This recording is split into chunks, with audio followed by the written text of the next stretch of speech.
Hi, everyone, and welcome to today's SQL Office Hours. I'm really pleased to have Rick Van Dyke join me today so we can talk about SQL plans. So he's a senior principal software engineer here at Oracle. You've been working with Oracle since Oracle 5, I think you said. Yeah, I started with Oracle 5. Yeah. So a lot of experience. Very. Yeah. And he's got some really good insights. And you've been a trainer for Oracle as well. So I think you're really well Right. placed to kind of talk about this topic.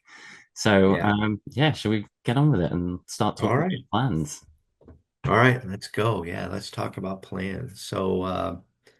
Yeah, as Chris mentioned, I've been an instructor for Oracle way back when it was called Oracle Education, not Oracle University, and taught at Hot Sauce as well. If those of you are familiar with the hot sauce company that vanished in 2018, it was a very sad day, but here we are. So, plans.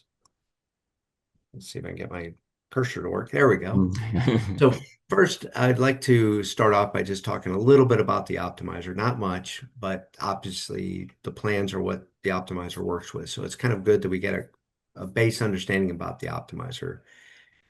Ultimately, it's really just a statistical math engine. It takes in a bunch of numbers, crunches those, and then decides what steps it should do to get the data that you're asking for. Pretty simple, really. It gets complicated because, of course, we ask complicated questions. We don't just ask, hey, how many people are in, the company? We ask, all kinds of nuances to that kind of stuff. Ultimately, it really is just guessing at the right way to do this because it's just looking at the stats. It doesn't know what's really going to happen.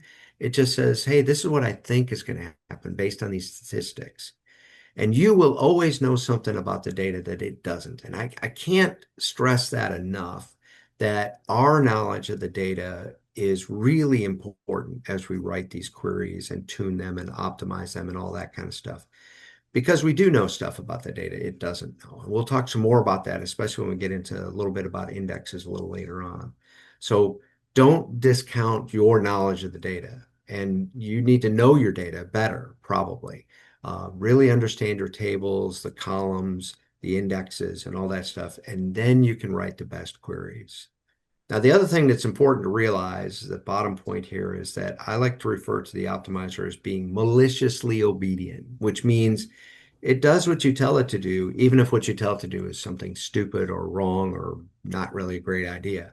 Um, most programs work that way. Now, we've got AI moving into the picture, so who knows, maybe in the future it'll be, a Star Trek computer and be smart enough to really take what you say and turn it into what you mean instead of what you said, right? Because that's always the problem we have. Well, I said this, but I really meant that. Well, the computer doesn't know the difference. It just Mm. does what you say. So be careful about what you write. Yeah, I think it's Now, a the stats. Yeah, go ahead, I Chris. think that's a good point. Like say, if a lot of people go, why did the optimizer do that? And directly or indirectly, you've told it somehow. At least it's just following your instructions. Yeah, exactly. Doesn't Yeah. always make sense. Which is always not really, yeah, exactly. It doesn't always make sense, but it just does what you said. Yeah. So the statistics, they're nothing more than just numbers that describe the data, the number of rows in the table, the number of distinct column values, levels of the index, and all kinds of other stuff. And the statistics are also static in nature, meaning once they're collected, they stay that way. Even though the table is changing underneath, the stats don't automatically get updated. Now, there's been a lot of talk about doing that, and maybe there'll be a time in the future.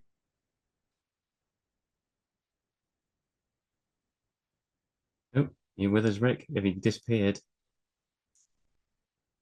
Oh man, is he with us?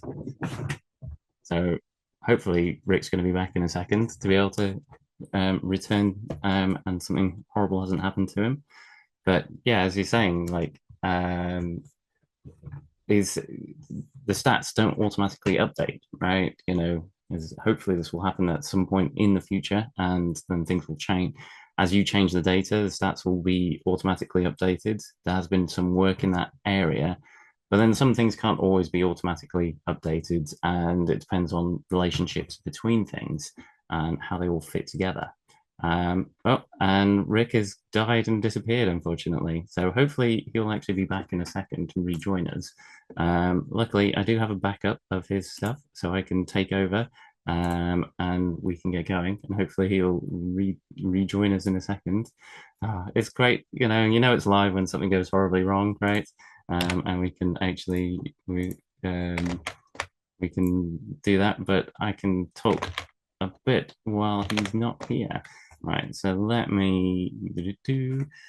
Um, and then someone's saying, I'm not sure if he wants auto updated. Hey, you're back with us, Rick. Uh, I was a bit worried for a minute there. I was like, I was gonna have Yeah, to. me too. I didn't know what happened. So Yeah. Oh well, let me do that. All right. So I'm not sharing anymore, right? that's So right. Yeah, sorry about this, folks. Technology, it's great when it works, as yeah. they say.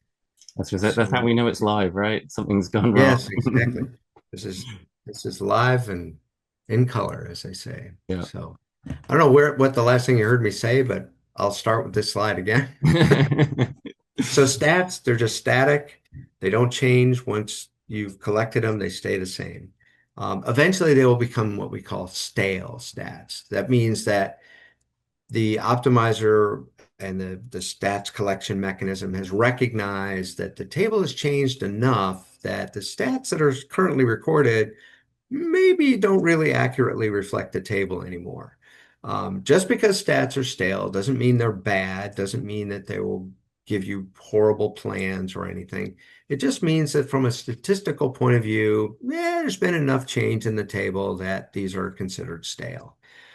Brand new, fresh stats will probably give better plans most of the time, but it's not a guarantee. Stats need to accurately reflect the table and the indexes that they describe. Being just collected doesn't necessarily mean they're the best. For example, a table that really hasn't changed in 6 months, who cares if the stats are 6 months old? There's been no significant change to the table, even though there's been a lot of updates. Maybe the distribution of the values is really still the same.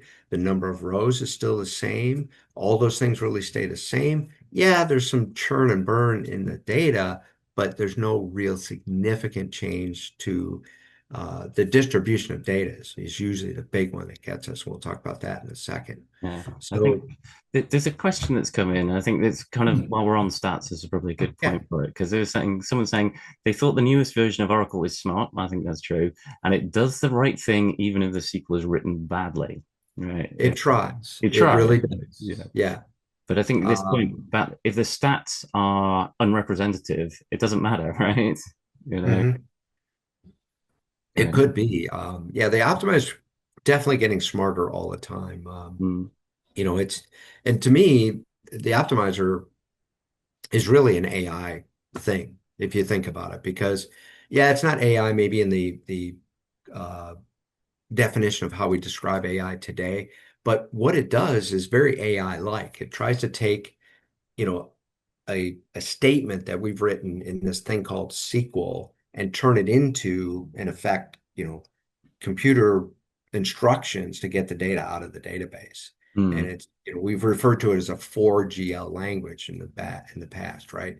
So it's taking more of a natural written statement instead of, the Pascal or C code that we used to write or machine code or whatever.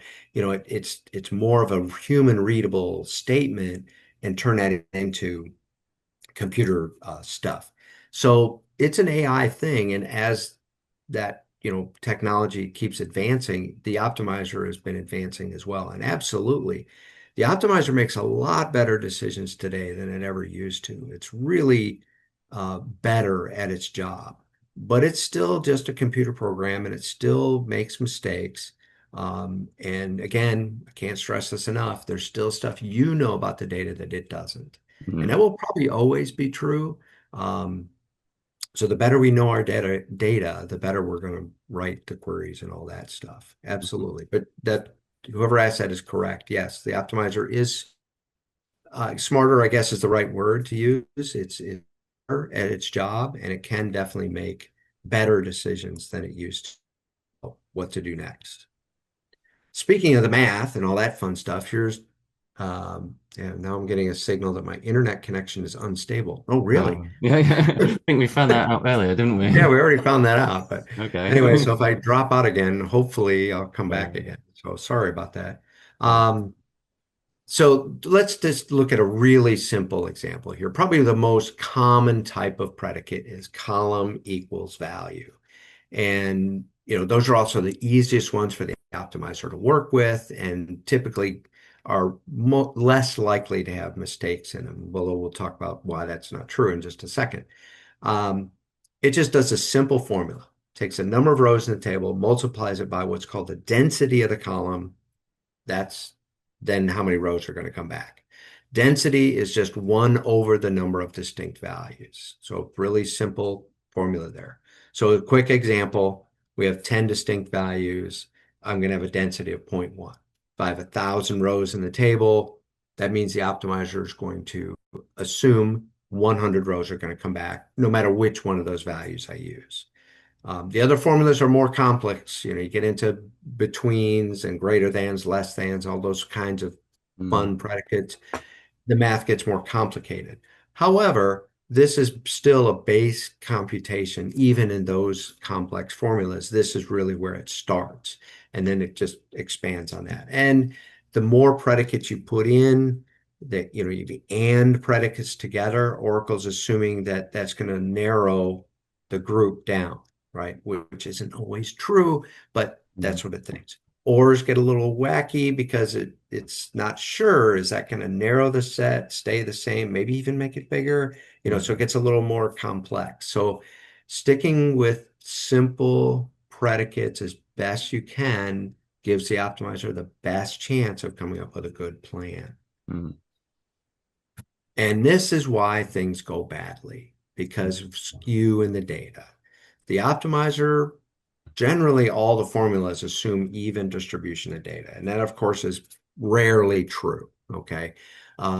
Sometimes uneven distribution isn't enough to really be a big deal. There's a few more this than that. It's just a little bit. But when there's one or a few values that are really dominant in the data, and then the other ones are lower down, that's where things go badly.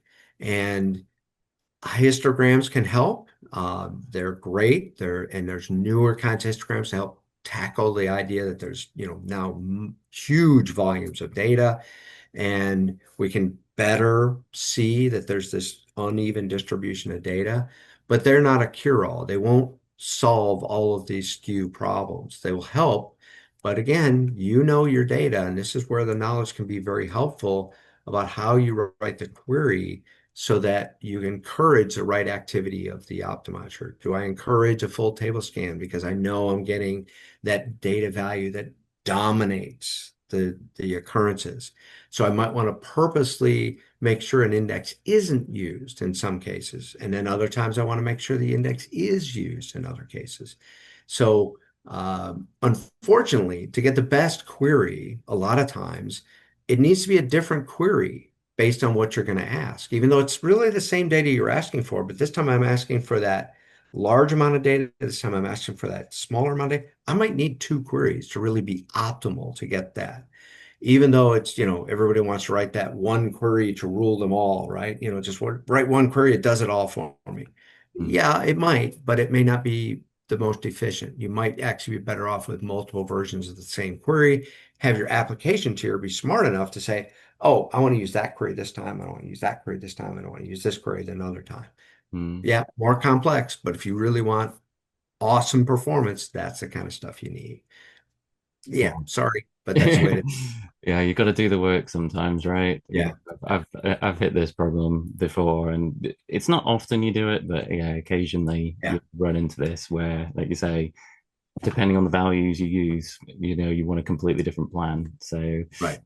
yeah, sometimes you still got to roll your sleeves up and do the work yourself. Yep, yep, yep. Yeah, it's nice to have one query that just does the work no matter what value you put in.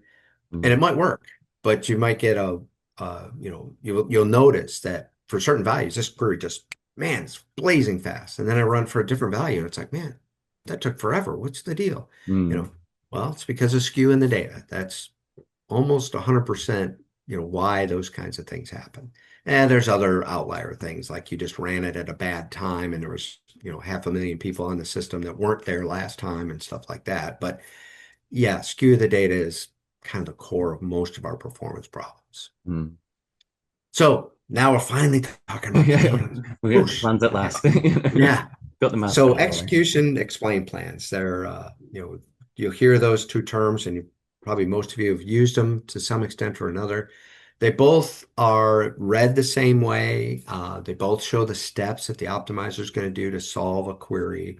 But the explain plan is the guess by the optimizer of what it probably will do, and the execution plan is what really happened. Mm. So they're different or can be different. A lot of times they're the same, but they can be different for a lot of different reasons. But a key one is that the explain plan does not peak at the bind values that are passed in the parameters. And because of that, it'll make assumptions about the data that may not be true, and we'll come up with a plan. But execution plans, on the other hand, do peak at the bind values at parse time, and we'll come up with a plan based on those actual values. And this is where that skew comes into play, right? Because I run the query with a value that is uh, just a common value, not no domination in the number of occurrences. So it picks that plan for it. Then you run the query again, but you pass in that value that's, one of those few distinct values that really dominates the data.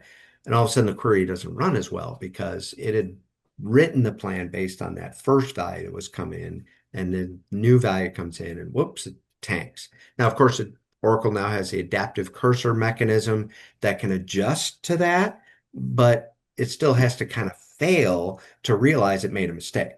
So, and then that stuff kicks in and says, oh, oops, now when I do this value, I do that. But, it has to figure that out. And so that means somebody has got to pay the price of running the query badly Mm. before it figures out, oh, yeah, I can now, I should do this instead of that. Yeah. So now I my think phone is, of I all think a bit things. like, when you're driving somewhere and you put in your route planning software, where you're going to Absolutely. go, and the route that you're going to, most of the time, like you say, the route you're going to take and the plan are the same, but occasionally Right. there's traffic, right? And Yeah. if the software doesn't take into account the traffic, then you might change your mind based on, suddenly there's a crash on the route or something, Right. and then you, Or there's construction that yeah, the software didn't know about. exactly. And if we go back in time to before, the cool, Google Maps and that kind of stuff, Mm, you know, you'd draw it out on a map, right? Remember those yeah, maps, paper yeah. maps, right? And you'd write out the best plan you could based on that map, but then you start driving it and it's like, oh, this bridge is out and it'll be out for the next 2 years while they fix it. Okay, I better reroute, and of course, next time you do the drive, you'll know that, so you don't do that and don't waste an hour of time or something like that. Yeah. Yeah, bind aware, right. That's the mechanism that makes the ability for the query to do this kind of stuff. So yeah, the question there isn't bind aware supposed to solve the problem? Yes, but it still has to go badly once before it picks a different plan. Mm, Um, and bind aware, there's some restrictions on how well that can work. Like there can only be so many binds in the statement, and things like that. So yes, it does help, but if you have too many binds, bind aware won't help you. I forget the number right now, but there is yeah. an actual limit to how many binds it can keep track of. Because if you'd start thinking about it, if you had 50 binds in there, Mm, trying to keep track of all those values and which ones changed, and that's, it starts to get out of hand. So it can only do so much. But yes, bind aware is the setting that you set in a database level to let it, do that kind of stuff. Um, Here's another question. You imply Oracle is smart enough when it runs the query, it uses a better plan, execution plan, which considers skew data after the first try. Sort of. So actually, Oracle's actually smart enough to consider skew on the first try, as assuming you have histograms in place. If you don't have histograms, Oracle's unaware of the skew in the data. So it can't even try to deal with the skew of the data. Mm, But it actually can deal with the skew of the data on the first try if there's a histogram. And that's where it can vary the plan right away because you run the plan with a value that's not a popular value. It'll pick a plan based on that value's selectivity. You run it again with the popular value, and all of a sudden that index use, which is usually what happens, right? You use the one for non-popular value, index is a good idea. You use it for the popular value, index is a bad idea. And you use it for the popular value, now it really should do a full table scan because it's getting a significant portion of the table. Ouch. But it built the plan the first time based on the skew it understood at the time that, oh, I should use the index. But the next one comes in and runs, it's using that index, which turns out to be a horrible idea because you're now getting a significant amount of the data from the table through an index, which turns out to be bad. Which also in Exadata, which many systems are running on today, full table scans are great in Exadata with the ability to do cell offloading or smart scans. Full table scans rock. And there's been many cases where even though an index is there and it certainly appears to be a good idea, forcing a full table scan is actually better. mm, Um, which gets into this big debate about I/O and stuff like that yeah. because some people are concerned about those things. But full table scans can rock. Even, getting what we would consider a small amount of data from a large table, full Mm, table scan can be the way to go. So it's an interesting dynamic that we're, working with here. yeah. Auto trace, yes, auto trace shows you the execution plan. Yeah, Yes. in SQL Developer or other tools, absolutely. That's what you're seeing when you do auto trace. But you do explain plan, you hit the explain plan button, ding, Mm, you you just see the explain plan. You do the auto trace, you're seeing an execution plan. Very good point. We'll actually see that in a slide coming up here. yeah.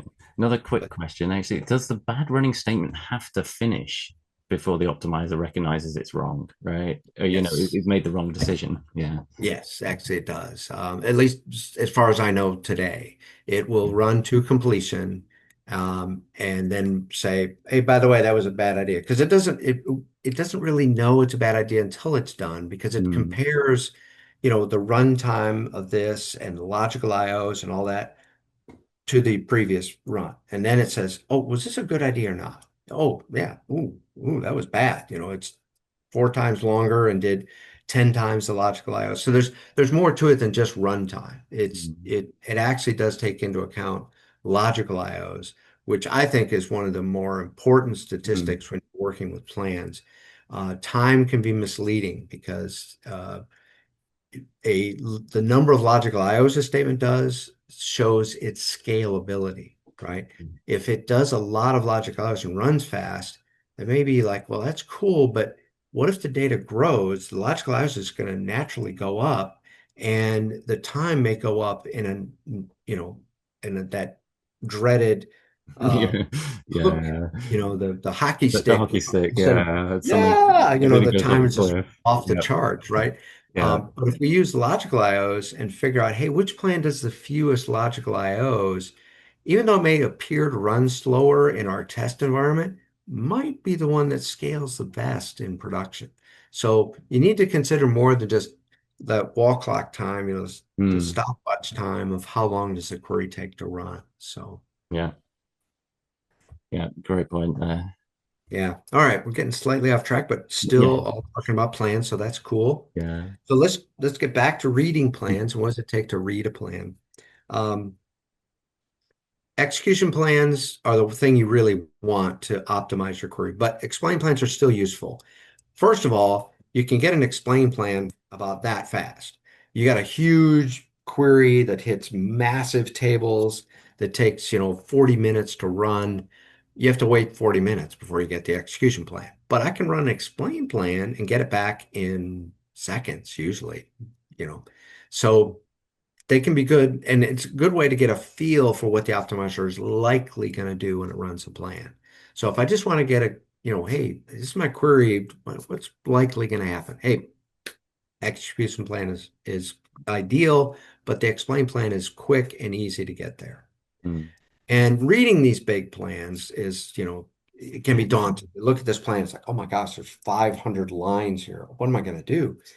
You don't need to worry about that. You want to look for, and this is where the execution plan is really helpful because it can show you where the big uh, bottleneck is in the Yeah. plan. Where's all the work going in the plan? And that is what the step or set of steps you want to focus on. So typically, you just want to focus on maybe 5 or 6 steps or less sometimes. And it's like, that's the thing I need to fix. The plan might be tick, but you just fix, a couple lines and done. Mm. One of my favorite things about this, I was working with somebody and she had this plan. It was huge and it was tanking terribly and sent it to me to work on. And I changed one thing in that query, just one little tiny thing. And Yeah. a query ran in like less than half the time. And I felt embarrassed to tell her. I was like, yeah, it was just this. That was it. And she was like, you're Yeah. kidding me. I was like, nope, seriously, that's all I changed. And she couldn't believe it. But Yeah. um, yeah, sometimes it's that simple. Unfortunately, not always, but Yeah, yeah, it's yeah. that. Sometimes you get lucky, right? But other times Yes, you have to hunt exactly. a bit more carefully, right? Yeah. Yeah, the buffer gets value. I see the question here. Yes. Um, that's exactly what I'm talking about. Buffer gets, and we'll talk about that Yeah, cost value in just a yeah, second. let's So come hold back on to to that, that. right? Let's come back to Yeah, costs, just right? hold on to that. Is it possible to get access SQL sentence that is produced? Yes. Mm. Okay, you can. Yeah, You what's probably don't actually want to happened? do this, but the 10053 trace is the only way that I know of to get the query that the optimizer actually optimizes. So if you're not familiar, the 10053 trace or 10 or 10053 trace is a trace of a hard parse. It is exceptionally detailed and exceptionally confusing to us mere mortals. It's very hard to read, but Mm. in there, there's a spot where it says, I think it's, It's final query after yeah, final transformations. query Yeah, after transformations or yeah, some words to that effect. And that is the query that it really optimizes. So you can see it yeah, if you dare to tread there. yeah. Exactly. Occasionally, I tend to look into some tricky things where people are not sure what's happened, and I'm not sure what's happened, and end up having to Right. look at that. You almost day to day, it's very rare you need to look at this, Oh, right? yeah, absolutely. I used to teach classes on how to read 53 and 46 traces. Mm, And the 46 trace, which is a trace of a run, can be mm, very helpful. And yeah. those can be, although with today's stuff availability with the execution plans today, Mm, the need for 46 trace has dropped off dramatically. But 46 trace, people will probably use that and work with it. mm, But 53, I would tell people right up front, hopefully you'll never use this because yeah. it's very difficult to read. And I've read a lot of them over the years, and I still feel like, I'm Bambi in the woods just trying to figure out what's going on You can because it's, reading yeah, Egyptian hieroglyphics or something. exactly. Yeah. And Right. there's lots of numbers in there that I'm Oh, like, yeah, I have no idea what they're talking about here. It's like just a exactly. string of numbers. I'm sure to the folks that write the optimizer code, all that stuff Mm, is really useful to them. yeah. But again, for us mere mortals, really tough to figure that out. Mm. Uh, Um, let's see, 53 trace. Answer the question, why did the final exercise win full time? It can, but it can be difficult to even figure Yeah. that out because it'll show you how it costs things out, and this we'll get into this cost in a second, but it's strictly driven off the cost. So if the full table scan costs X and the index costs X plus one, it's Mm. going to pick the full table scan because it thinks that the full table scan is cheaper. So yeah, you can see that, but sometimes you're like still left going, well, Yeah. how did it come up with that? You still Yeah. don't really know why the math worked out to the way it did. And, Mm. it If can you got be, if you got like 10 yeah, or 15 tables in a query as well, because there's so many yeah, combinations and they all kind of relate to each other as well to some degree. It's not quite that simple, all right? yeah, Yeah. yeah. Unfortunately, Yeah. yeah. But if you're diligent, you could probably really figure it out. But Mm. honestly, you'd be time better spent doing something else. I like working on Yeah, the query. So, yeah, but yeah. So anyway, but we'll get back to that cost thing again in a second here. yeah. Um, and yeah, so let me get back to my slide here real quick. So in understanding the interaction of the steps is real important because if we don't understand how the steps work together, then it looks like Egyptian hieroglyphics again. We're just like, I don't know what's going on. I don't know. It looks pretty. Yeah, yeah. I don't know what's happening here. So let's talk a real simple plan here. One of my favorites, the old emp and dep tables from a million years ago when Oracle first started. These are the training tables we had. So I still go back to these because they're just simple and easy to talk about from a training perspective. So select some stuff from emp and dep. We've got a little join there and a salary greater than this and order by emp. Okay, pretty simple query. So here's the plan that it comes up with. And Chris and I were actually talking about this before the webinar, that this plan for a million years was a nested loop join, always. And now it's either a hash join or a sort merge join, which is just crazy because Mm. it's like, why not just still do the nested Yeah. loop? But anyway, so here it came up with a hash join. So, okay, fine. Um, we'll talk a little bit about hash joins in more detail in a bit. But so if we try to read this plan, it's like, well, what's one of the questions a lot of times you want to answer is like, well, where does the plan really start? Where Mm. is it?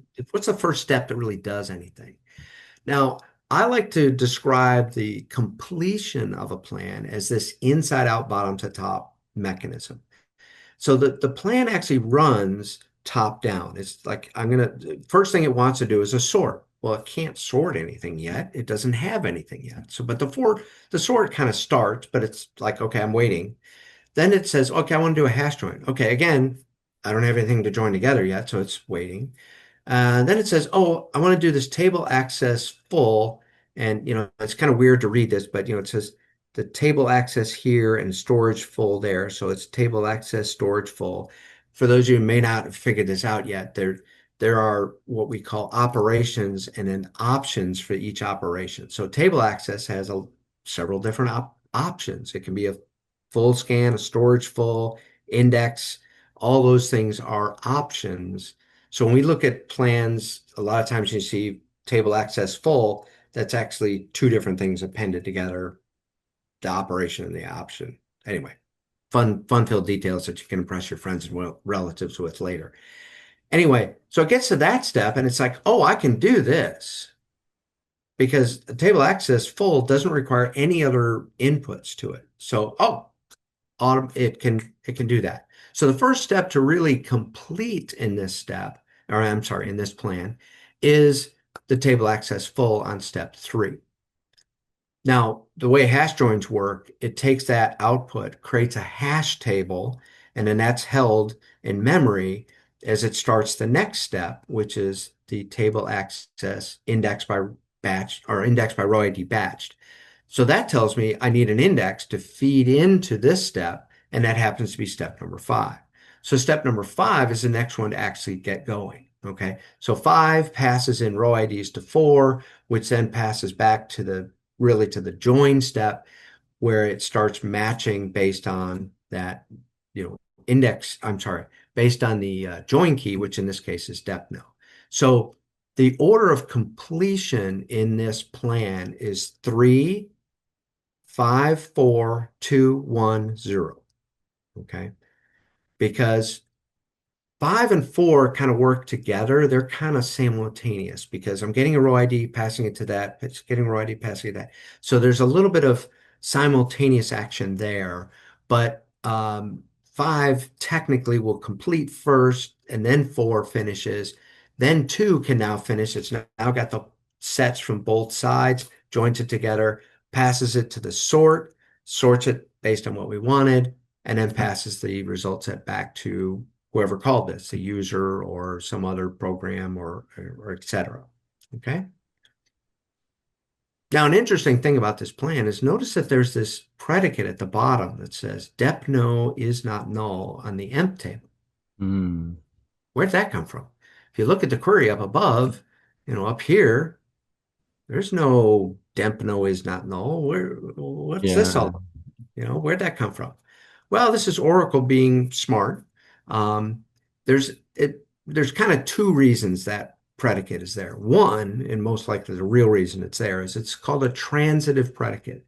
There's a constraint on the depth table that depno cannot be null. Since we're joining on depno, if depno can't be null on this side, well, that means it can't be null on that side either. So it transitively pushed the constraint over to the other side. Now, also, it's there because you can't join on a null. Mhm. Sorry, Yeah. null doesn't equal null. So you can't join on a null. And since there can be nulls on the emp side of this join with depno, it says, well, I can't join on those anyway, so I might as well exclude them. But really, it's probably there because it's a transitive predicate pushed over from the depno table. I'm sorry, the depth table on the depno column.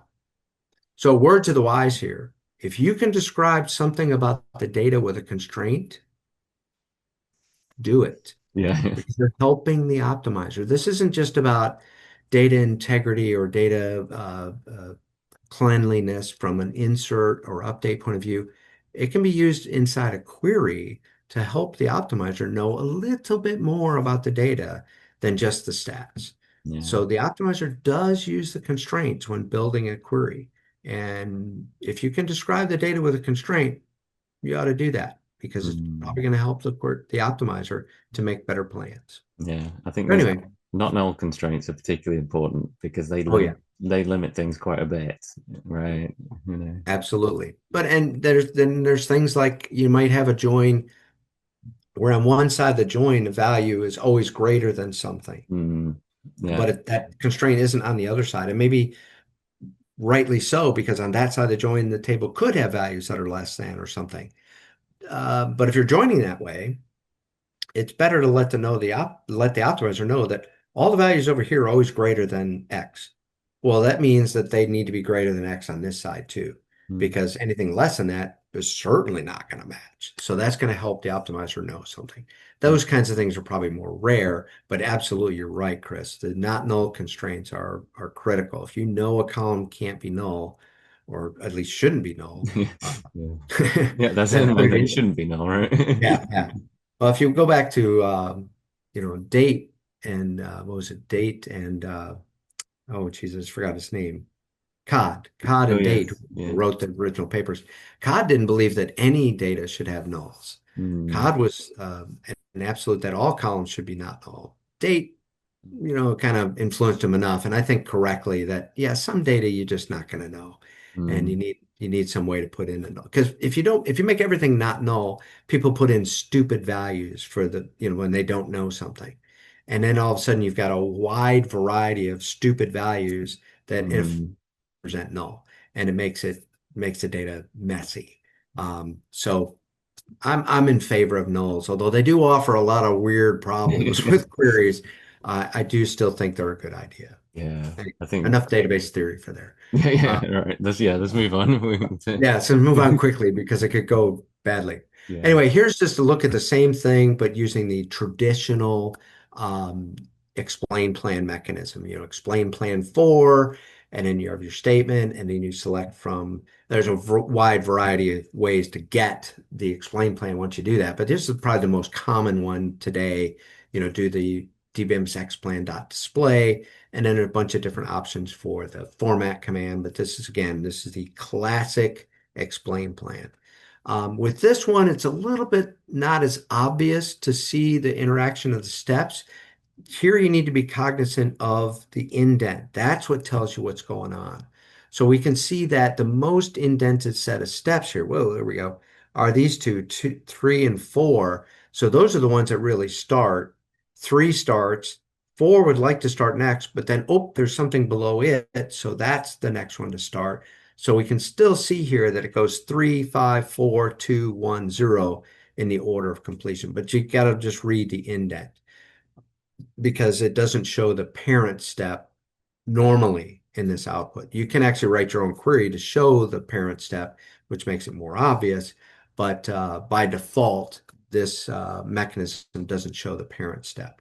And then down below, you can see where the predicates are defined for all the different steps. Excellent. So let's talk a little bit about joins. There are three kinds of joins in Oracle land. We have nested loops, probably the original join ever written in a database. I don't know that as a fact, but probably. I think you're right. Yeah. Yeah. And great for smaller bits of data, although smaller is like a very slippery term. Uh, Mm, It's its Achilles heel, if you will, is time. They take a long, they can take a long time to do, quote unquote, because you're getting a row from this, matching it to that, going back and forth to match those rows from the two data sets. So there's this time element involved. They don't use extra memory. They are completely done in the buffer cache. Um, their use of CPU, of course, is not necessarily really high, but they are really about time. Just get a row from here, match it there. Get a row from here, match it there. Back and forth and back and forth. Hash joins, very good join mechanism. They do require an equa join though. So hash joins cannot be used in non-equa joins, but those are pretty rare, so that's not really a big thing for most folks. They typically are best for larger data sets. Again, what's larger? Yeah, yeah, yeah. It's a very yeah. good question. Don't know. But they tend to use memory because the hash table, as I kind of referred to earlier, has to be stored somewhere, and that place is in memory. So it goes into your temp space and could fall out to temp table space as well if it's really, really big. I also use CPU a little bit more than a nested loop join because the hash mechanism is a CPU event. It's taking a value, hashing it, coming up with the hash bucket, putting the value there, and all that kind of stuff. So there's a little bit more CPU to these. And then sort merge, kind of my favorite join. I really like sort merge joins. I think they're really cool. They get a lot of bad press, but whatever. They're especially good when you want the data in the join order, or the join mechanism is also the order you want the data in. Mm, So if I'm joining on and ordering by the same column, they're awesome because they're doing that automatically. They use memory because they have that merge join step that you see there in the plan. It sets up a memory area where it can do this merge join in. Typically, or I shouldn't say typically, but it can be less memory than even a hash join of the same data sets. So yeah, it uses memory, not really so much CPU. And I'm comparing both hash join and sort and hash to a nested loop as far as like memory usage and CPU usage. Well, we are using nested loop here as kind of like our baseline, and then what's the thing for the other two? Sort merges can be very fast, but they do that sort, and a lot of people just get, oh, a sort. Ooh. Yeah. So And scary, right? but it's funny because often we want the data in sorted order anyway, but we get freaked out because it's doing a sort. But um, yeah, if you want it in that sorted order, you want it that way anyway. So yeah, this brings up another interesting thing that the optimizer did. So there's the query at the bottom, it's the same query we saw in the previous slide. And there's this order by empno, yet the nested loop plan has no sort step in it. That's Mystery, fascinating. right? Very Mystery. weird. Why? Well, because it's using the empno index on the emp table as the driver table. So the rows are coming out of the emp table in empno order already. And this is another thing that some people might look at that nested loop join and say, well, that's weird. I always thought you should have the smaller table as the driver table of a Mm, join. And a driver table is always the first table. That's a fact, okay? But this is the bigger table. Emp is bigger than depth. I mean, it's not huge, but Emp has 14 rows and depth has four. Okay. So it's bigger. Why is it the driver table? Because Oracle said, hey, I can avoid the sort if I drive out of the emp table. Let's do it because that's one less thing I have to do after I'm done with the join. Yeah, let's do it. Now, for the other two, it doesn't do that because for a hash join, you really do want the small table to be the hash mm, table because you want that driver table to be as small as possible. You want the smallest hash table possible. So it really makes sense to do that. Same with the sort merge. The depth table is kind of the driver of the sort merge join. Now both sets are kind of selected from, sorted, and then merged together. Okay. Now, and especially in the way this one is done for the sort merge join, since it's on the depth no column, which is the index it's using, because that makes it easier to join together, we have to do the sort afterwards because we wanted to sort on something else, not depth no in this case. So we still have to sort the two sets. The depno actually doesn't get sorted, even though it looks like it, because it's coming out of the table in depno order because it's the depno index. Even the employee table is coming out of the in table in depno order also because it's using a depno and the depno as the index. So neither one of the tables are really sorted in this case, Mm. but they still go through those sort segments. They're pushed into that sort segment and then merged together in the sort merge join step, and away we go. But no real sorts take place until the actual final order by, which is done because so yeah, the sort merge join in this case is not a bad idea because it's really getting everything in sorted order already. Mm. And Oracle might have picked this on its own if I had also said order by depno. Then it would have just picked up the sort merge join right away and Mm. not done any sorts at all.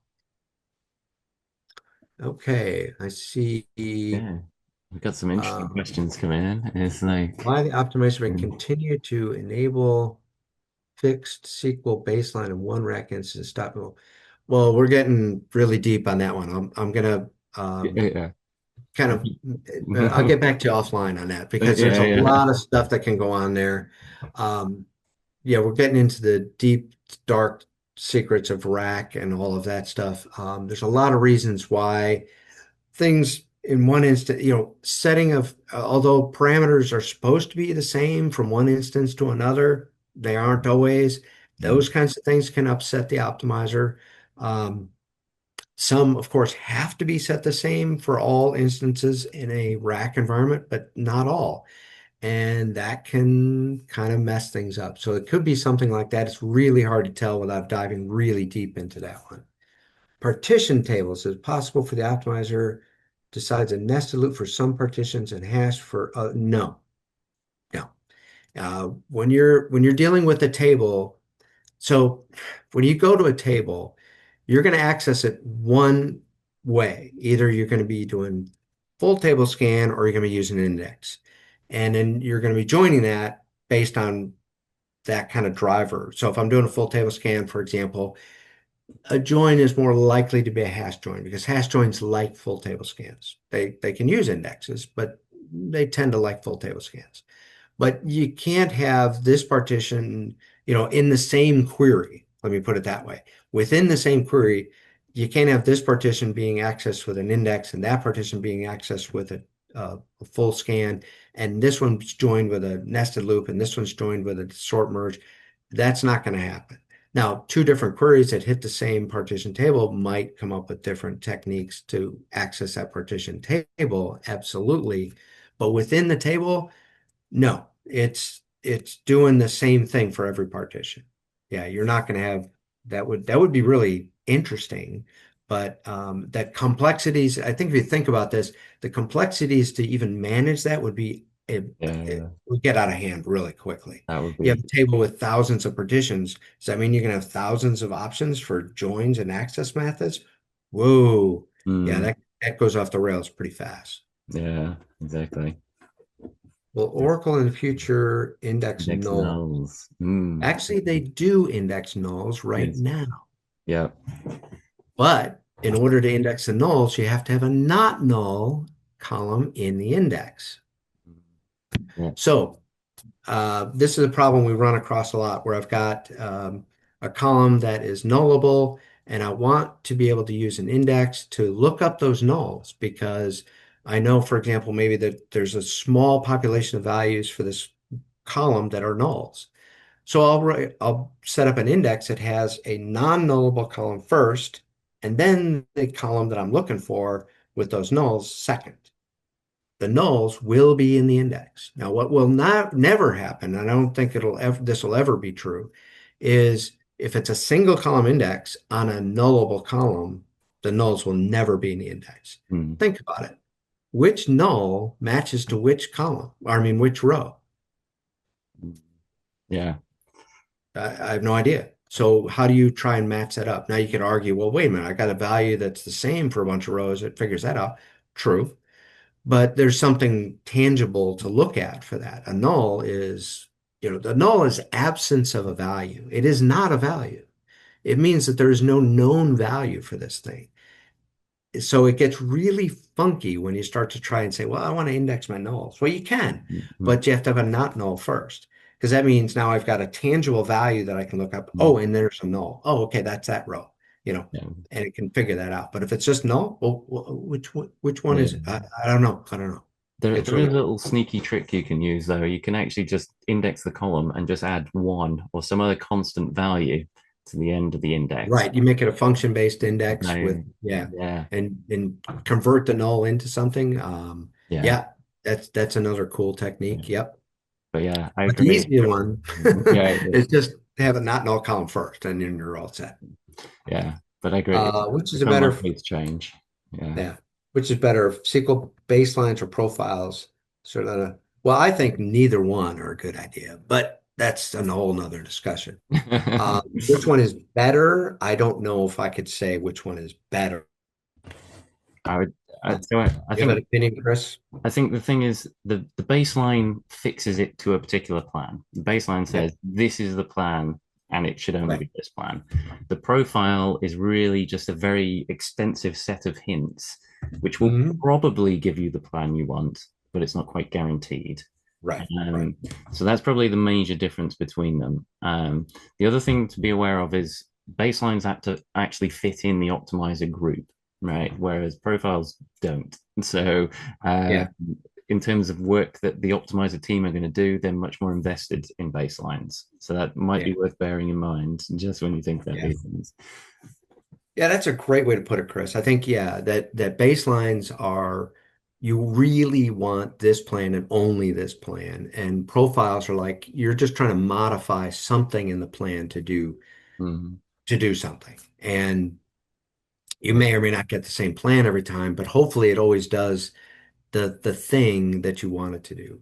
mm, Both baselines and profiles are made up of a set of hints, although the hints and baselines are way more extensive, and some of mm, them are really bizarre that you'll see in baselines versus a profile.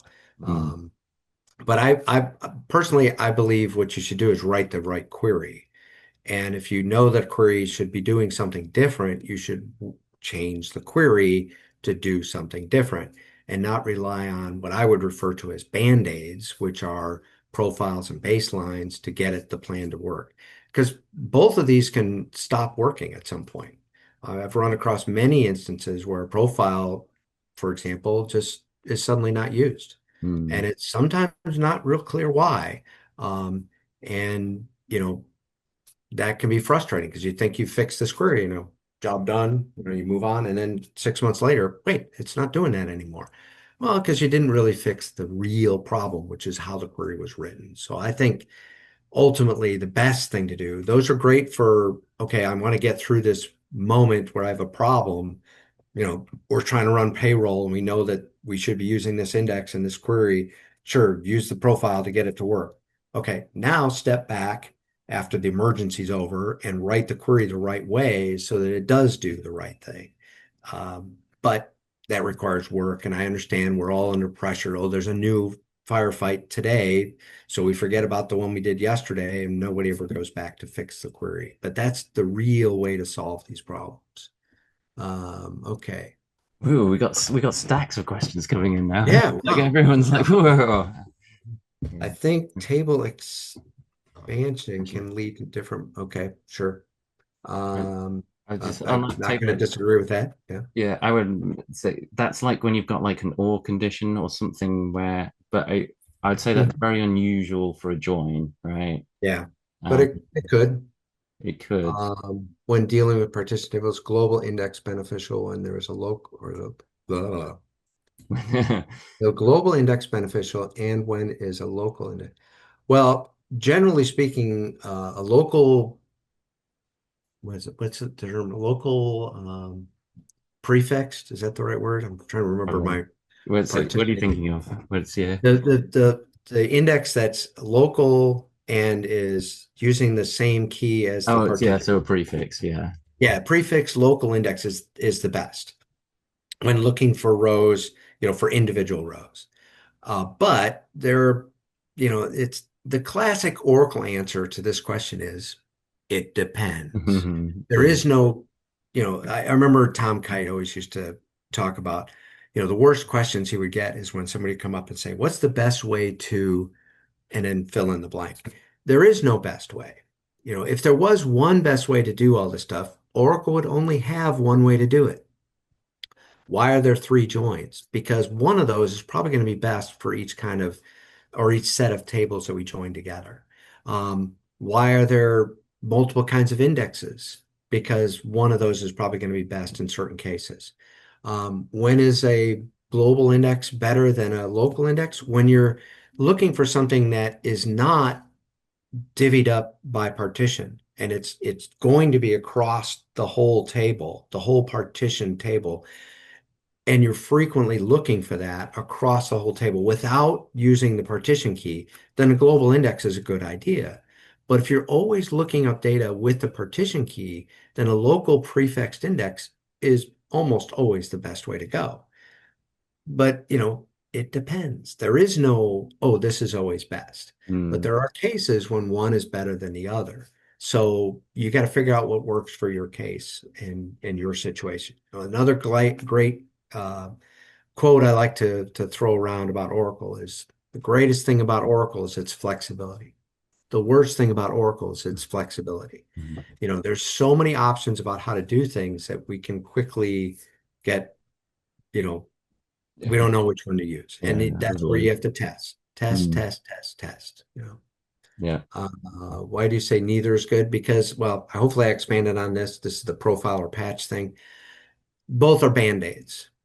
They're they're a way to get through a situation in the immediate, but they don't really fix the base problem, which is the query has a problem. It's not written correctly to do the right thing. So the best thing to do is fix the query.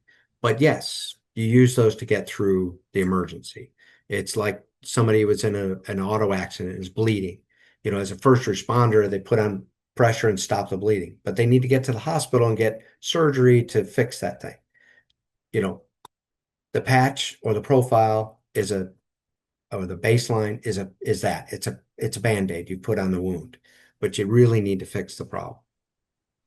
I think we talked about the difference between patches and profiles. They're both made up of um, hints that Mm. force the optimizer to do something. Oh no, we didn't talk about profile and What, patch. They're kind of this, yeah, they're different. patches are a bit different, right? Yeah, patches are a bit different. Patches can, you got to be very careful with patches because patches can actually get the query to do something you didn't intend to do. Mm. So be careful with patches. Um, that's all I'm going to say on those because I'm really not a big fan of those either. All of these are what I refer to as band-aids. Now, I understand there are times when you have to use them because maybe it's code you can't change. So the only way to make the change for your environment is through a patch or a profile or a baseline or something like that. But anyway, we could go off on a real tangent with those things. So I'm going to Yeah, bagger off of that one too. Um, but when you're DBA, you have to fix in when prod. you're DBA and you have to fix prod when the query is bigger. Yeah, I think that kind of Yeah, like to profiles and right. And baselines, right? that's where profiles and whatnot come into play because you don't have access to the code. But Mm. what you should do is say, okay, I figured out a way to fix this code. It's to do this. Then go back to the developer and say, hey, we need to work on this query and get this fixed. Don't just put in the patch and then just don't tell anybody, because eventually that patch, profile, baseline may not work in the future. And sometimes it might just be weeks away when that thing stops working and you're right back to where you were. And nobody was the wiser, so no one's taken any action to fix the actual problem. So yeah, I get it. I was a DBA once too, so I understand your pain. You feel it, these, I feel your pain. Yeah. yeah, Uh, Lateral joints. I'm not going to get into lateral joints. There's just a lot more to that. We're already yeah. running out of time, and I've got a few more slides to go. I'm only halfway through. Yeah. So, So I was going to say, um, Rick, we're doing it. Do you want to because you got one or two more slides on joins, was it? And do you want yeah, to I go through think, yeah. those, So let's and then we can let's use yeah, that let's as a jump forward a little bit and see if we can try and finish up. I'm really excited about all these questions. It's great. It's just yeah, that we're running out of time. So I'm trying not to overtime too much at least. So anyway, let's move on to the next slide here. Let's talk about it. Oh yeah. So the things you want to look at when you're looking at an execution plan in particular, these are the kinds of statistics about the run that you want to look at.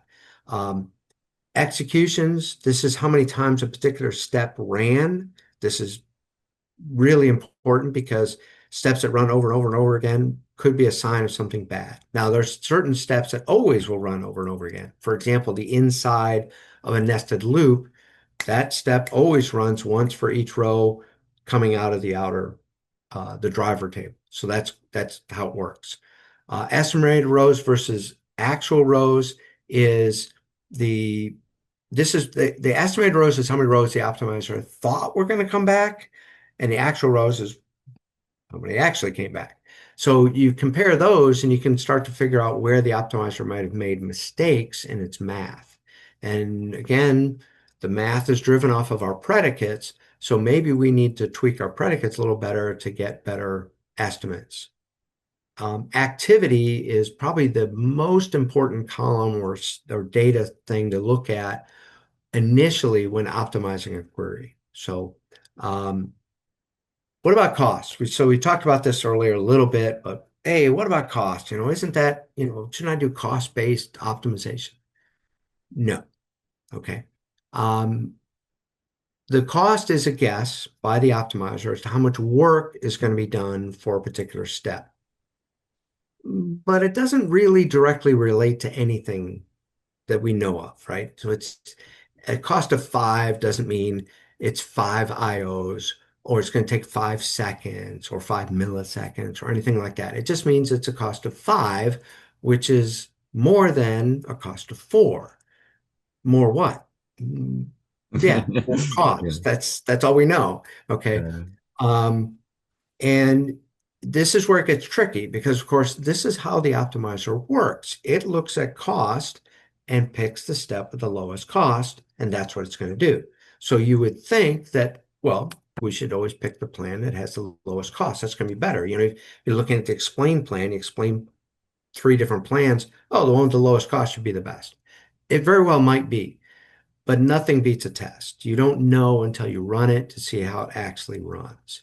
Um, a low cost does not mean the best running plan. It usually is, but I've seen too many plans with a high cost that run phenomenally well and others that have a very low cost that run very badly. So it'll trip you up just enough to drive you crazy that, wait a minute, why, I picked a plan with the lowest cost. How come it's not working well? Because the cost is a projection, an idea, a guess as to how much work is going to be done, not really how much work will be done. So be careful about cost. Sure, you can use it as maybe a guide to kind of give you an idea of, yeah, this plan is probably better. The cost came down when I did this versus that. Okay, that's fine. But nothing beats a test. And the logical IOs, again, I'm going to stress that is a key predictor of scalability of the query in particular. And time, of course, is ultimately the only thing that users care about. It's like, how long did it take to run? That's all they want to know. But for us, when we're writing queries, logical IOs is a real good way to figure out, is this plan scalable or not? The more logical IOs, the less scalable it likely is. That simple. Mm. So back to our questions here. Dynamic sampling versus cardinality feedback. Yeah. These are all cool techniques. The dynamic sampling and cardinality feedback are stuff that's been in the cardinality feedback has actually been around for a little while. It's pretty good. But again, these are things that it has to run this to figure these things out. Mm, Dynamic sampling is great, especially on tables that are very dynamic.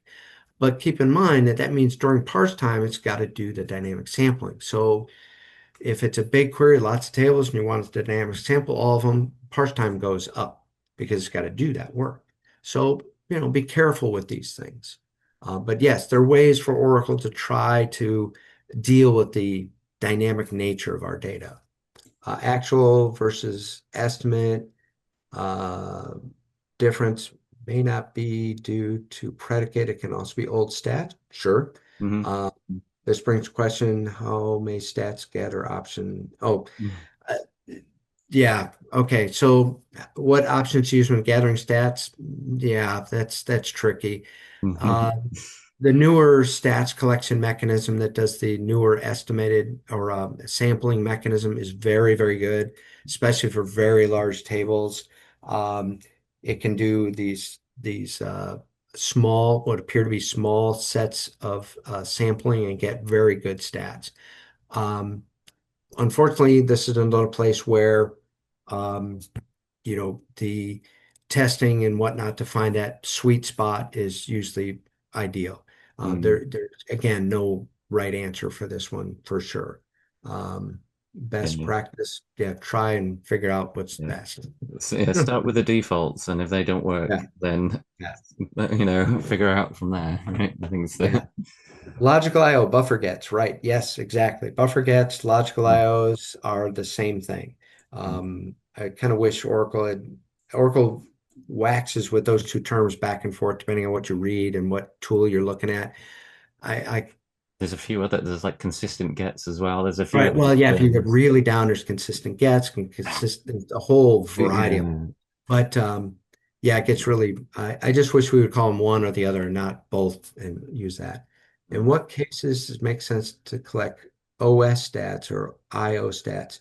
Again, keep it the default is probably best. The optimizer does use them, and the new cost-based optimizer does use um, OS stats or IO stats, whatever you want to call them. But I've found those to have limited impact on the query. It's probably best to have some, yes, collect them during a state while the system is in use, and not necessarily high peak time or not low idle time, but some of that normal time. Collect your OS stats and then just lock them in and be done with it. If you find I don't know about you, Chris, but I found those to not be very influential on plans. I've never I don't think I've ever fiddled with those, right? I don't think Yeah. it's So I certainly wouldn't put a lot of effort into those. I would just yeah, collect to be done and then move on. exactly. I'd agree. Yeah. So I mentioned that, finding the spot in the plan where it's tanking can be very easy. This is a SQL monitor out of the OEM. And again, tools are changing and the output looks different and all that, but the core stuff stays the same. And this activity column is key. It shows you, which step is taking up the most activity. Now, activity can be a combination of a lot of different things, IO, CPU, et cetera, wait times, all that kind of stuff. But whatever line has the longest nail sticking out, that's the one you want to beat down with a hammer, right? You want to beat that nail down or cut that pole off or whatever term you like to use because, this plan, it wasn't outrageous, but 213 lines long. I didn't need to read the whole plan. I just went, oh, look, 75% of the activity is on that line.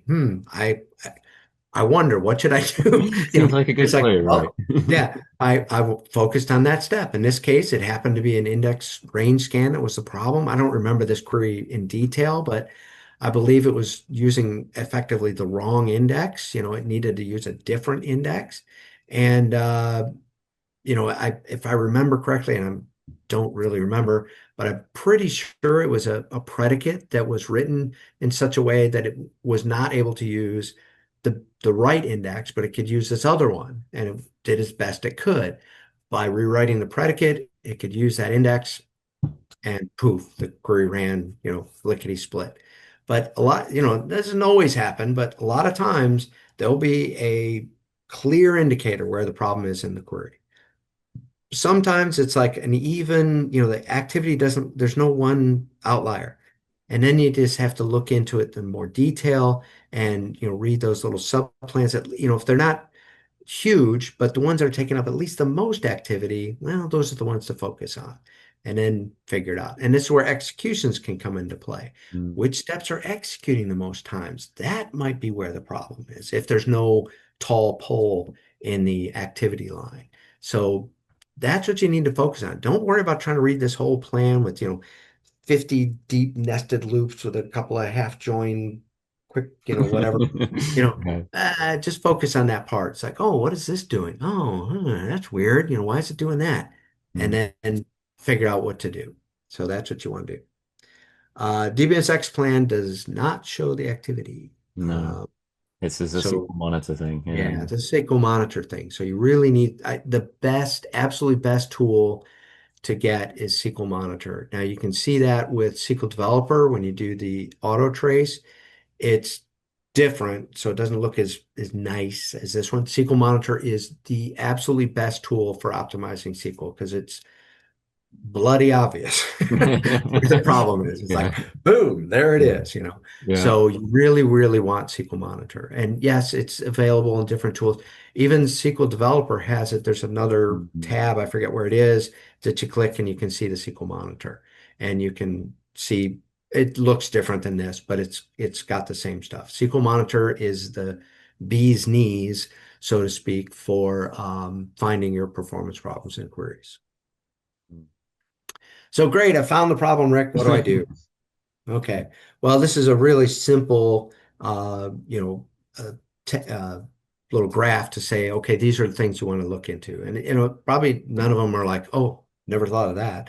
Um, Full table scan, well, try and use an appropriate index, and why isn't my index getting used? We'll talk about that in a second. We have an index scan that's tanking. What should I do? Well, like I just said in the previous slide, maybe it's just the wrong index and I need to get the right one to use. Maybe I just need to use full table scan. You know, there's a full scan phobia out there that a lot of people think, full scans are bad. And I remember many years ago running across a consultant and his goal in life was to eliminate all full table scans. Like, Okay, interesting target. yeah, interesting goal in life. Hope he Yeah, never very met well. it. But anyway, Yeah. there's a join that's bad. Well, maybe the type of join is wrong, right? You've got a nested loop, should be a hash, whatever. Mm. Join order is wrong. Okay, and that could be a lot of different things. Use leads based on cardinality. That's the estimated number of rows. If it messes up the cardinality estimate and it thinks it's getting from the small table, but it actually turns out it's the bigger table, yeah, that might be the reason the join is not good. So leading hint or the ordered hint might be, and I'm not a big fan of hints in production code, but I love hints for being able to test things. Mm. So if the join order is bad, or at least I think it is, I look at it and go, that just doesn't look right. I'll try a leading hint, get the join order switched around. Now the real work begins. How do I get it to do, if I'm right? Let's say I'm right. Oh, look, join order was bad. Okay, now how do I get it to do that without the hint? Well, that can be tricky. A lot Mm. of times it's manipulation of the predicates. Um, Believe it or not, you can have too many predicates. Sometimes that throws the optimizer off. So maybe you look at your predicates and decide, wait a minute, do I need all of these? Are they written in the right way? Things like that.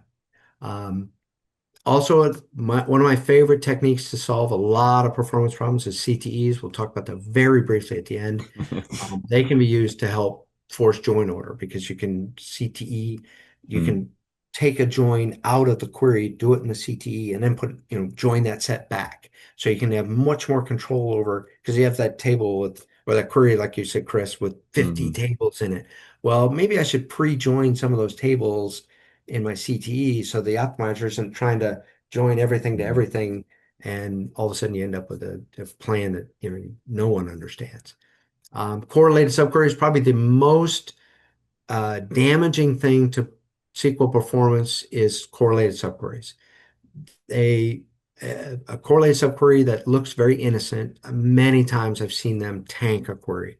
a little subquery inside the select list, select count from whatever, you know, and it looks simple and it even runs instantly when you run it by itself. The problem is it runs a million times. And now all of a sudden that little innocent query is tanking your main query. CTEs or ILVs are a great way to combat those. Chris, did a talk a little while ago about what was it, the associative? No. What, so yeah, cross apply and things like that. Yeah, the cross Cross apply is apply, another yeah, that's a technique. join. Yeah. So look that up, look up Chris's presentation on that because that's another technique that you could use. Mm, Um, and then repeatedly executed steps. This happens a lot of times in union queries. You got 6 union queries, and you have the same thing in all 6. mm, Maybe I should do that once and just refer to the data in all 6 queries. That's where CTs are probably better there. ILVs maybe, but CT is really good for that. All right. There's just questions saying Oh, ILV. You mean oh, inline? Yeah. inline view. Sorry, inline view. Yep, my bad. CT is Common Table Expression is the full name. We'll talk about them very briefly at the end because they're my favorite topic. Um, Here's the types of index scans. I'm going to just, in the interest of time, I'll just kind of gloss over this, but unique scans are probably the best way to use an index because you know you're getting one row going in. Done.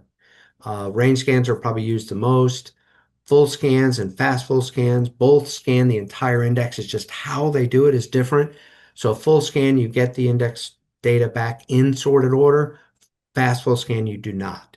Mm, Fast full scan uses the same technique as a full table scan, so it grabs blocks as they are on the disk, quote unquote, whereas a full scan actually follows the index organization, which is why I get it back in sorted order. Skip scans, really cool technique that give multi-column indexes more potential use because prior to these being available, if you didn't reference the leading edge, you couldn't use the mhm, index. mhm, Now you can, but never, ever, ever create an index on purpose for a skip scan. A skip scan used to create indexes based on your use of the data and your queries and all that. If skip scans happen and they're good, mhm. great. But skip scans can be less than optimal. So never try and purposely create an index for skip scans. Index joins are an interesting little technique that Oracle has where it can take 2 indexes on the same table, join them together, and then refer to that data. They're always a hash join, and the join key is the row ID. That's how it joins those 2 together. So pretty cool. But that's a great way of where Oracle can get data from the index, never touch the table.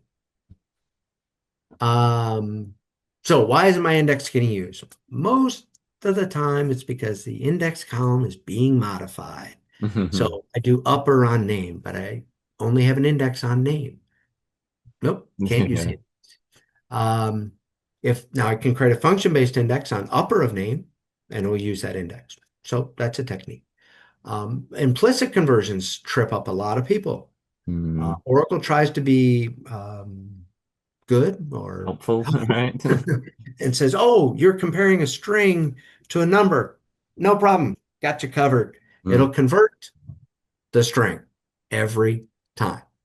Just go like this. Yes. Mhm. So that little predicate becomes to number of car ID, which is great. The query runs, except it doesn't use the index and car ID, which happens to be the primary key. Ouch. It Mhm. didn't work out so well.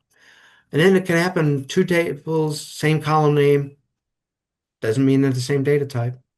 Mhm. So one of them is going to get converted. Now I don't even know how many different conversions there are. There's a whole lot, but the most common is a varchar or string type to a number. That's the most common data types we use in our data. And those are the most common ones that we think are the same and we Mm. try and do equality between them. Oracle says, hey, no problem. I got you covered and they'll do it for you. I kind of wish it didn't. I kind of wish it threw an error, forced you Yeah. to put, but A whatever. lot of people feel that, right? But it's Yeah. convenience versus, I guess forcing you, but Yeah. Yeah, it's the way it is. So we got to work with it. If a conversion is needed, I highly recommend you do it explicitly. Even if the implicit conversion is the right thing to do it explicitly because you can see it. Mm. and it's there in the query and you don't have to worry about it. There was a time, a couple million years ago, when implicit conversions were actually faster than implicit conversions were faster than explicit conversions. Mm. That is not true anymore. Yeah. So don't use that argument. That was a long time ago in a galaxy far, far away, and it doesn't matter anymore. Now, of course, the other thing that can happen is the optimizer just thinks there's a lot of data coming back from this table, and so it says, oh, I should do a full table scan instead. And it may not be true. Again, this is where cardinality gets dorked up and oops, I made a Mm. mistake and it made that wrong calculation. Again, Mm. know your data. Yeah. Um, you've got to know your data because if you don't, the optimizer doesn't either, and you're going to end up with bad queries. It is all about the predicates when you get really down to it. Why does the optimizer do what it's doing? Because of the predicates you wrote. The more complex the predicate, the harder the time the optimizer will have in figuring out what it should do. So try to keep your predicates simple and direct. You know, for one thing, try to avoid the regex expressions. Mhm. Optimizer has a tough time with those. If you can, try to avoid them. Like, it actually uses better. It actually can make a better decision with a like operator versus a regex. Regex is much more flexible, can do a lot more fun things, so I get why people use them, but only use them when you have to. If you Yeah. can get away with a like operator, the optimizer might actually pick a better plan with that. I get it. Like doesn't do everything we want it to, so regex is there for filling that gap. So try to use that but just try to limit it. Just don't write every predicate with a regex in it. I Be think that's careful. good general advice, right? Yeah. Regardless of the optimizer, because like that, Yeah. just looking at them as another developer, you're like, Yeah. Right. So right, what is going on here? right, yeah. Yeah. So try and keep it simple. And I kind of mentioned this earlier, but more predicates does not equal better plan. Remember, is with anded predicates like this example, it's assuming the optimizer is assuming each one of those ands is going to reduce the row set coming back, which may or may not be true. Mm. So sometimes fewer predicates actually helps make for a better plan. Sounds counterintuitive. You'd say, "Oh, wait a minute, better you describe what you want, you should get a better plan." Yeah, you can over describe it too. So be careful about that. Um, and okay, I think so. All right, didn't Mm. see new questions, so I'm try and press on here. I'm not going to spend a lot of time on this, but just as how to see the predicates. There are two kinds of predicates: filter predicates and access predicates. Access predicates pretty much have to be on an index because they're doing what they say. I am accessing a row that matches this predicate. Well, the only way to do that is to have some way to find that row. That means an index. Filter predicates can be on any step, pretty much, and they filter. So it brings in rows, looks at it, says, do you match my filter? Yes. Okay, keep it. Yeah, no, out. Yeah, and just keeps doing that. So by nature, filter predicates are not as efficient as access because it has to look at data it doesn't want in order to figure out the data it does want. Well, but if you're doing a full table scan, you don't have any choice. You know, Well, yeah, exactly. It's gonna. got to, you pretty much have to have a index to use access predicates. There are some other special cases where they can be used, but during It's the join, main yeah, one, right? Yeah, it's the main one yeah, you'll see as an index access for yeah. predicate. But still, it's pretty much index driven. So, Mm, exactly. all right, my favorite topic, human table expressions. These things rock. This is just a quick slide to introduce what they look like and give a quick, not even really a demo, but just a how the syntax is put together. So they're commonly referred to as the with clause because they start with the word with. And if you look at this for a little while and kind of dissect it, you'll figure out that really this is just a view, a temporary view that's only available during the run of this query. So now I highly recommend you name your CTs with underscore CT at the end. Why? Because when you get into the main query and there's tables and CTs and what, oh, that's a CT, that's a table, etc. Makes it it really increases your ability to read the query. So I highly recommend you do that. I'm also a major fan for all aliases should be uh, Multi. multi-character, not, Okay. A, B. Ah, about Well, how to make a really complex plan hard to read, alias everything with just single letters. I will come over and slap you because I hate that.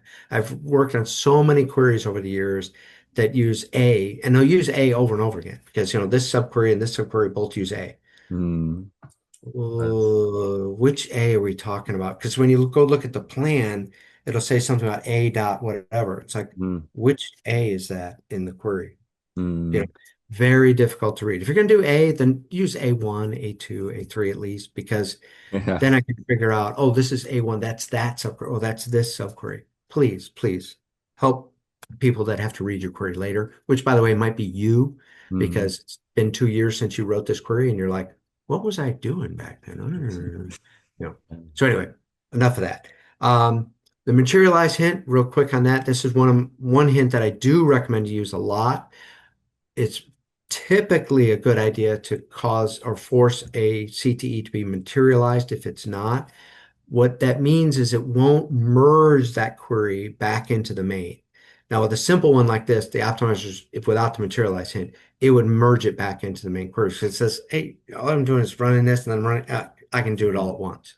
And it's right, you could. But let's say you're just building this query and you know it's going to be a much more complicated query later. So you're just trying to get yourself started. Put the materialized hint in there. Even afterwards, you may find that it's still needed, especially if the CT is only referenced once. Oracle will try to merge it back into the main query, which may be exactly what you don't want to have happen. So I always recommend test with and without that hint to see which is better. Often with the hint is better. So just try that. In my world, CTs solve a lot of performance problems. Maybe not all of them, but it solves a lot. So I would encourage you to, if you don't know about CTEs, learn them, start using them, start experimenting with them, and you'll find that they can be exceptionally helpful. They tend to show their best performance gains when you're dealing with lots of data. And those correlated subqueries, as I mentioned before, because now the CT is going to run once, you join it into the query instead of running that little mm, query over and over and over again. So this is what they look like in a plan. That temp table transformation, load as select, those are okay. We're doing a CTE here. And it gets that weird name, which finally is now in the plan. It used to not be. It drove me crazy. It's like, come on. Um, but now they put the name in there. By the way, the names, if you've got multiple subquery factors or with clause things, there can be one with clause, but you can have multiple subquery factors inside it, right? mm.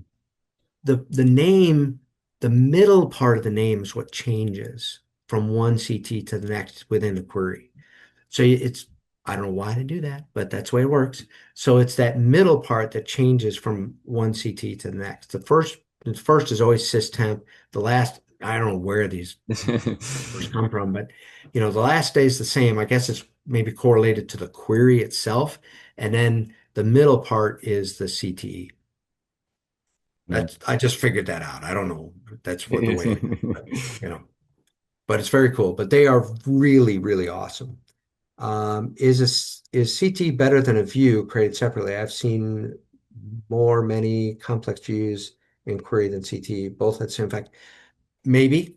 The CTE is temporary. It only exists for the run of the query.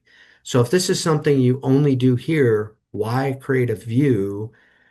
Um, and to make it really like a CTE, you need to make it a materialized view. So because if you just select from a view, it still has to resolve the view. And the view might get merged into your query and become a really complex query. So once again, there is no definite answer here. It depends. If Yeah. it is a view that you are going to use in lots of queries, or a CTE that you're going to use in lots of queries, maybe make it a view, a materialized view that's in the database and just use that. But another advantage of CTEs, let me go back here for a second. I now have that chunk of code, that with clause there, pretty easy for me to copy paste that into another query and then maybe make a minor modification for that next query. Whereas if it was just embedded in the query, could get really difficult to reuse that code in a new query. So Yeah. another, I think, advantage of CTEs. I Uh, think viewers, if you really want to reuse it, like you got some yeah, logic in there and you want everyone to, everybody to use it. Yeah. yeah, Yeah, reusability is a key here. If it's a one-off, CT is the right way to go. If it's everybody uses, yeah, probably a view is a better way to go. mm, Absolutely. CT also supports functions now, advantage. Yep, absolutely. They're cool. That's interesting point. You can even create a procedure in a with clause. I don't know why you would ever do that, but you can. It's legal, ethical, and non-fattening. Um, Beats me why you would do that, but you can do it. But yeah, with functions, as they're typically called, cool. Again, one-off things. If it's a function that your whole enterprise should be using, no, that's not the right way to go. Yeah, IOV is inline view. Perfect. Thank you. Since I didn't mention that before, which one of these is better? Blah, blah, blah, blah. Yeah. Test it and find out. I think they're just selecting a function there, and I think Yeah. they're all. I don't think any of them really make a difference. Test They it, may not. fine. The middle one with the The select. select and then select. I'm not sure that there's an advantage to that at all. But if you did that, just forget about the with clause for a second. If you do the select and then the select from dual, you can invoke subquery caching, something we didn't get into at all in this talk, Yeah, where it could just run that if the input value is identical every time, then it could run that function literally once, cache it in the subquery cache as it's called, and then not really rerun the query over and over again. That's one technique that Oracle tries to use to minimize the reruns of subqueries, of mm, correlated subqueries, mm, because if the same value is passed in, it'll cache that and say, okay, I already did this. I won't really rerun it. There are some limitations to that, so it doesn't always save your query from, performance problems with correlated subqueries, but it is a technique that the optimizer tries to invoke that yeah, will lessen the impact of a correlated subquery. yeah, However, if it's a unique value going in almost every time, mm, subquery doesn't help at all. yeah, Also, subquery caching can only keep track of so many values, blah, blah, blah. If the query is really complicated, subquery caching doesn't even become an option. So there's limits to that. mm, Um, I don't know if any one of those three are necessarily any better than the other. Test, test, test, and test. Offhand, um, I guess I I mean, would start with a CTE, but probably the last one is where I would start. yeah, I don't know that the CT is necessary for any of them, to No, be I don't honest. think CT is necessary at all for that, but Yeah, yeah, because you could just do it as a select from dual and yeah, subquery. Again, if it's a static value going in, Oracle's only going to do it once because it's going to cache it. If it's that simple. yeah. Now, if it gets complicated, that's where things get hairy. Um, I would say we're like way over now. I think we probably yeah, yeah. So I think no more questions, folks. It's great you have yeah, yeah. these questions. We can get Rick back. I think we'll get Rick back, right? I think Okay, well, maybe, because it's you've done really, it's great you have so many questions, but I know yeah. people probably need to Maybe get we'll off. just do a question and answer time next time. Yeah, yeah, Stump the chump and see if you yeah, can see yeah, what we can. exactly. There we go. So anyway, this is a quick summary of everything. And then my last little plug is for a Moss note that's out there that I put together a couple of videos that does go into as many of the topics we covered in more detail. I'm redoing some of these. Some of them are getting a little Mm, old. So especially the one on CTEs, I'm going to be updating that one soon. And all that. So here's another place you can get some information about the same stuff that we've been talking about. yeah, So, okay, Chris, yeah. we'll call. Yeah. All right. And I'll say I'll add a link to that. Like I say, we'll get the recording uploaded because there's been lots of great insights and it's great. Thanks for joining us, Rick. And I'll add a link for this to this Moss note as well. If you come back to the office Perfect. hours page, so you can see that the recording and all the other stuff. Uh, Right. And I'll send you a PDF of the yeah. presentation so if folks want to read that later. Yeah. And okay. Maybe you're having trouble falling asleep, you could read this again and Yeah. No, I think people So, have really enjoyed this, and it's been really great to thank have you. you. I think we'll have to have you back sometime because there's clearly All more right. questions people need to ask. But I think, I think people probably some of us, Yeah, yeah. yeah. Well, that's great. Um, I'm glad that we had a lot of questions, a lot of good interaction, and yeah, look forward to the next time. So all thank you very right. much, Chris, and everybody that was here. Have a great day. Yep. Enjoy your day, folks. We'll see you next time. Right. Goodbye.